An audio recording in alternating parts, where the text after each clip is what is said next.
Good morning, hello সবাইকে। কেমন আছো সবাই? আশা করি সবাই অনেক ভালো আছো, সুস্থ আছো। এই তো সকাল সকাল ঘুম থেকে উঠে চলে আসলাম ছাদে। আর ছাদে এসে এই গতকাল কিছু জামা কাপড় কেচেছিলাম। কেচে মেলতে মেলতে বেলা হয়ে গেছিল। আসলে সারাদিনের কাজবাজ সেরে ওয়াশিং মেশিনের মধ্যে জামা কাপড়গুলো থাকে, এবার না ওই 2-3টে বেজে যায় কখনো জামা কাপড় মেলতে মেলতে। ভাবি যে একটু কোনো রকমে শুকিয়ে যাক, তারপরে আবার সকালবেলা আবার দিয়ে দেবো পরের দিন। তো এই করতে করতে লেট হয়ে যায় কাজবাজ সারতে সারতে। তো যে কারণে ওই জামা কাপড়গুলো একটু একটু ভেজা ছিল, সেগুলো ভাবলাম সকালে এসে আগে দিয়ে দিই। কারণ এই তো রোদ ওঠার সময়ও হয়ে গেছে, শুকিয়ে যাবে তাড়াতাড়ি, একটু হাওয়া লাগলেই শুকিয়ে যাবে। আর শীতকালে তো জানোই, গরমকালে যেটা চাইবে তোমরা, সেইটা শীতকালে অফুরন্ত পাবে, কিন্তু যখন চাইবে তখন সেটা পাবে না। সেটা হচ্ছে হাওয়া ফ্রিতে, প্রচন্ড পরিমাণে হাওয়া দেবে। যাক, জামা কাপড়গুলো মেলে দিলাম। আর এদিকে এই জামা কাপড়গুলো মেলে দিয়ে ছাদের কিছু কাজবাজ রয়েছে, এই যে আমাদের ছাদের ওপরে আমাদের গ্রাম গ্রাম আমাদের ছোট্ট একটা গ্রাম, আমাদের গ্রামের কুটির বলতে পারো, সেই একটা ঘর বানিয়েছি। ওইটাই আর কি ভাবলাম একটু পরিপাটি করে গুছিয়ে নিই। কারণ দুপুরে একটু রান্না বান্না রয়েছে, তো মাঝে মাঝে একটু রান্না বান্না এখানে এসে শখ করে করার ইচ্ছা হয়েছে। তবে অবশ্য শীতকালটা, গরমকালে কতদূর কি পারবো জানি না। তবে হ্যাঁ, চেষ্টা করব গরমকালেও করার।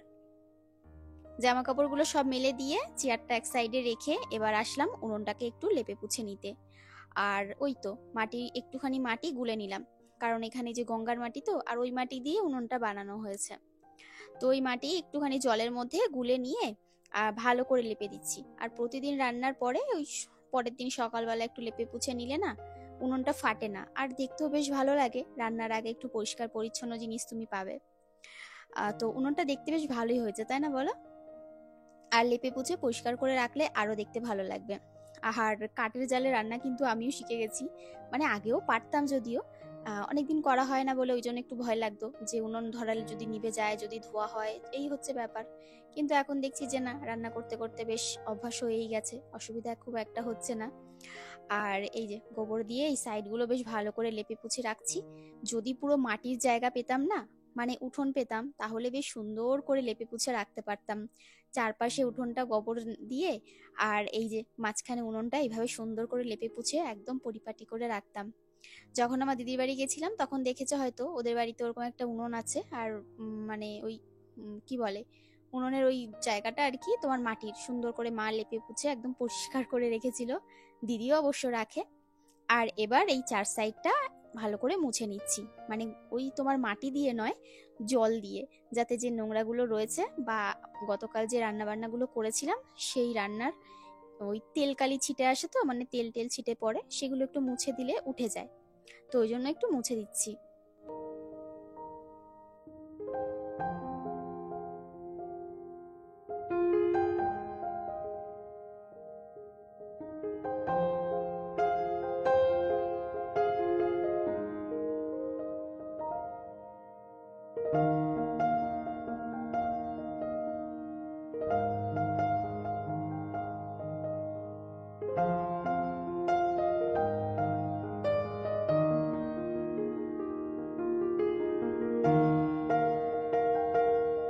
উজ্জ্বল এখনো ঘুম থেকে ওঠেনি। ওঠেনি বলতে আমি উঠেছি বেশ অনেকটা সকালে। তো ভাবলাম যে তাহলে এদিকের কাজগুলো একটু সেরে তারপরে ওই দিকটায় যাব। আর এই যে ছাদের ওপরে দুটো বালতি, তো একটা বালতির মধ্যে তো ওই জল দিয়ে আমি মুছলাম, আর একটা বালতিতে তোমার ওই মাটি গুলিয়ে তারপরে সেগুলোকে ঠিক করছিলাম। আর এই যে টবগুলো সরিয়ে সরিয়ে না একটু ঝাড় দিয়ে দিচ্ছি, কারণ ওই জল দেয় তো, এবার জলটা না ওপর দিক থেকে দেয়, নিচু হয়ে গোড়ায় দিলে অতটা কাদা হয় না, পুরো একদম সে কাদামাটি ভর্তি হয়ে যায় পুরো ছাদটায়। তো ভাবলাম যতদূর সম্ভব একটু পরিষ্কার করে দিয়ে যাই। আর এই জলটাকেও ভাবছি এই সামনে থেকে একটু ধুয়ে দিয়ে যাব, কারণ দেখলাম টবের গোড়ায় একটু জল জল তোমার মাটি মাটি আর কি কাদা কাদা রয়েছে, কালকে হয়তো জল দিয়েছিল, গাছের গোড়ায় সেই কাদা কাদা হয়ে গেছে একটু একটু। তো ভাবলাম যে এসছি যখন একেবারে পরিষ্কার করে যাই, তারপরে বেলার দিকে একটু রান্না করতে আসলে বেশ পরিষ্কার পরিপাটি হলে ভালো লাগবে দেখতে, তাই না বলো? তবে অবশ্য এইগুলো হয়তো সবসময় না করলেও হয়, অনেকেই বলবে যে এত পরিষ্কার করার কি আছে। কি বলতো, মাঝে মাঝে দেখবে নিজের ঘর তো সাজিয়ে চোখের আর মনের এত শান্তি একটা পাবে। আসলে আমি চেষ্টা করি নিজেকে সবসময় কাজের মধ্যে ব্যস্ত রাখার, তাহলে নিজের মন থেকে অনেক দুশ্চিন্তা, অনেক কিছু মুক্তি পাওয়া যায় দেখবে। মনটা বেশ ফুরফুরে থাকে সারাদিন কাজ বাজের শেষে। বিকেলবেলা যখন ক্লান্ত হয়ে দুদণ্ড বসে এক কাপ চায়ে চুমুক দেবে, তখন দেখবে চারপাশে কি কি কাজ আছে সেগুলো যখন ভাববে সব কাজ হয়ে গেছে, তখন অনেকটা শান্তি লাগবে। আর এই যে চার সাইডটা ভালো করে পরিষ্কার করে নিচ্ছি বালতিতে জল এনে এনে, আর গাছের গোড়াগুলো একটু সরিয়ে সরিয়ে, মানে টবগুলো সরিয়ে সরিয়ে বেশ ভালো করে পরিষ্কার করে নিলাম ডলে ডলে। ব্যাস, চারদিকে একবার ঘুরে দেখে নিচ্ছি কি কি কাজ আবার বাকি রইলো। তো দেখলাম যে না, সব কাজই মোটামুটি ছাদের ওপরে হয়ে গেছে। চলো এবার একটু দেখাই তোমাদেরকে। এই যে দেখতে পাচ্ছ কাঁঠাল গাছের গোড়ায় লাল শাক গাছ আর কয়েকটা বরবটির চারা হয়েছে। আর এই দেখো মা এই উনুনটা আবার বানিয়ে রেখে গেছিল, মানে এটা বানানোই ছিল, সেটাকে ওই ঠিকঠাক করে মাটি পাটি লেপে দিয়ে গেছে। আর এই যে ছোট্ট উনুনটা আমি রান্না করতাম, ওই উনুনটা জায়গা কম ছিল বলে মা আবার ওপর দিকটা একটু মাটি দিয়ে উনুনটা উঁচু করে ভেতরে একটু জায়গা করে দিয়ে গেছে। তো আমাকে বলেছে যদি ফেটে যায় তো একটুখানি তোর ওই কি বলে মাটি মাটি লেপে লেপে দিয়ে দিতে, তাহলে ঠিক হয়ে যাবে। আর তোমাদেরকে দেখানো হয়নি, মা বাড়িতে চলে গেছে, মা স্নেহা। আসলে তাড়াহুড়োর মধ্যেই সমস্যাটা হয়েছে।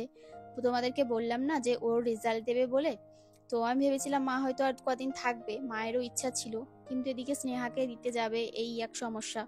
তো মা বলেছিল আমি কি ওকে নিয়ে জনায় চলে যাব, তো দিদি বলল না, ওকে নিয়ে তুমি বর্ধমান চলে আসো। তো মা গেছে দিদির বাড়িতে, মানে সকালবেলায় বেরিয়ে গেছে, সকালে খাওয়া দাওয়া করে। তখন আমি আর ভিডিও করিনি, ইচ্ছা করে সেদিন ভিডিও করিনি আর কি, দেখানোও হয়নি। যাক, তোমাদেরকে বলে দিলাম। হ্যাঁ, মনটা একটু খারাপ লাগছে। আর আমার মেয়ে তো সেদিন ভীষণ মন খারাপ করছিল, কান্নাকাটি করছিল যে দিদা চলে গেছে।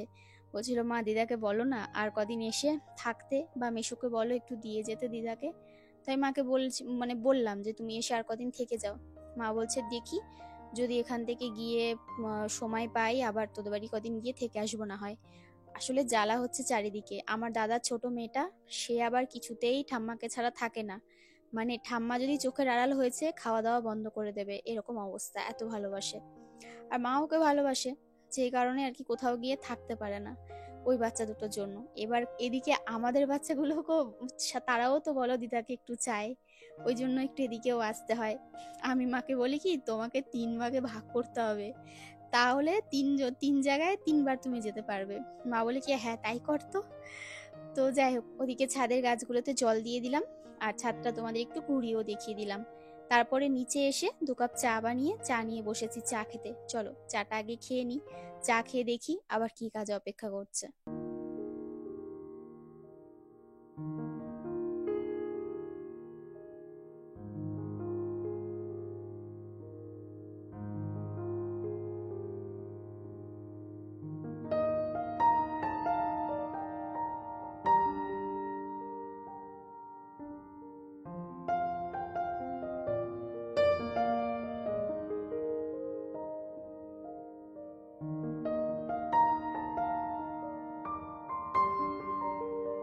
চা খেয়ে চলে আসলাম রান্নাঘরে। রান্নাঘরের আরেকটু কাজ বাকি আছে, মানে এই যে রুটি করা হবে, আর রুটিটা খাবে আজকে গুড় দিয়ে। ওই যে তোমাদেরকে বলেছিলাম না, বাড়ির থেকে মা যখন এসেছিল গুড় আর ওই চালের গুঁড়ো নিয়ে এসেছিল। তো পিঠে তো একদিন করা হয়েছিল, তারপরে মা বলেছিল যে চুষি কেটে দিয়ে যাবে কটা, বললো কটা চুষি কেটে দিয়ে যাব, তোরা পরে বানিয়ে খেয়ে নিস, মানে চুষি পিঠে যাকে বলে। ওগুলো তো রেখেও খাওয়া যায় ঘরে। তো তারপরে আর তাড়াহুড়োতে না সময় হয়নি, স্বাভাবিক এত কাজের মধ্যে এই তারপরে বাচ্চা কাচ্চা, আর আমার মেয়ের তো দিদাকে পেলে সে হাজারটা বায়না, তো এইসব করে আর হয়ে ওঠেনি। তো আমি বললাম থাক দরকার নেই, পরে আমরা কেটে খেয়ে নেবো, অসুবিধে নেই। তো মা বলছে কদিন পরে আবার আসবো, ওখানে বানিয়ে দিয়ে যাব। তো দেখা যাক কবে আবার আসে। আমার মা তো বছরে একবার আসে, সে তো তাও বলে কয়ে মেয়ে কান্নাকাটি করে তারপরে তাকে নিয়ে আসতে হয়। তো এদিকে এই যে রুটিটা বেলে দিচ্ছি, আর এই যে মা ভেজে নেবে, তারপরে আমি রুটিটা বেলে দিয়ে চলে যাবো উজ্জ্বলকে ওঠাতে, কারণ এখন অনেকটা লেট হয়ে গেছে। লেট বলতে মানে ওকে ওঠানোর সময় হয়ে গেছে, হাতে আছে আর প্রায় 5-10 মিনিট মতো সময় আছে। তো ভাবলাম যে দেরি আর করব না, রুটিটা বেলে দিয়ে ঝপ করে গিয়ে ওকে উঠিয়ে দেবো। তারপরে আবার ছাদে যেতে হবে, ছাদে একটু রান্না বান্না করবো ভাবছি আজকে। দেখা যাক, কিছু প্ল্যান আছে, কতদূর কি করতে পারি। কারণ দেখ, মানে সবকিছু তো সময়ের ওপর ডিপেন্ড করে, এবার সময় সাথ দিলে তবেই সব কাজ করতে পারবো ঠিকঠাক সময় মতো। কারণ সকাল থেকে হাজারটা কাজ করে তারপরে আবার ওপরে গিয়ে রান্নাঘরের সবকিছু করা, তবে অবশ্য ভালো লাগে বেশ। দেখবে নতুন কিছু করলে তার মধ্যে একটা তুমি এনার্জি অন্যরকম পাবে। তো যাক, অনেক বকবক করে ফেললাম। আজকের ভিডিওটা না আর বেশি বড় করতে পারিনি, মানে ভিডিও তো করেছি ঠিকই, কিন্তু আমি এডিট খুব একটা বেশি করতে পারিনি। প্রথমত একটু মন খারাপ ছিল মায়ের জন্য, যে মা চলে গেছে। তো স্বাভাবিক, এই তো বেশ কটা দিন ছিল। আর তারপরে আরো খারাপ লাগছিল, শরীরটা একটু খারাপ ছিল। তো যে কারণে আর ভিডিও আমার বেশি করা হয়নি। তো চলো, আজকের এই ব্লগটা এই পর্যন্তই রাখলাম। তোমাদের কেমন লাগলো অবশ্যই কমেন্ট করে জানিও।